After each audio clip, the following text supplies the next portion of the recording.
Hello বন্ধুরা, আমি সুদীপ্ত। আমার ইউটিউব চ্যানেল লিভিং আর্ট @গাছ পাগলে আমি পদ্মের একটা সিরিজ শুরু করেছিলাম। কীভাবে পদ্ম বসাতে হয়, বাড়িতে গামলার মধ্যে কীভাবে পদ্ম আপনারা করবেন, কি মাটি কি সার প্রয়োগ করবেন, কীভাবে টিউবার বসাবেন, সমস্তটাই আমি বলেছিলাম। তো আজকে সেই সমস্ত টিউবার বসানোর পর আমি আগেও আমার গাছের আপডেট দিয়েছি। তো আজকে দেখুন আরও একটা আপডেট দিচ্ছি। দারুণ সুন্দর ফুল হয়েছে, দেখতে পাচ্ছেন কত সুন্দর একটা ফুল। হ্যাঁ, এইভাবেই আপনারা সুন্দরভাবে ফুল কুঁড়ি একদম ভরে থাকবে আপনার পদ্ম বাগানে। এইভাবেই ফুল কুঁড়িতে ভরে থাকবে। দেখুন আমার প্রত্যেকটা গাছে কত সুন্দর সুন্দর কুঁড়ি এসে গেছে।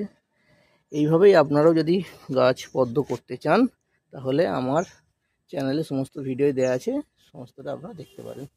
আজকের মতো এতটাই, আবার পরে দেখা হবে। টাটা।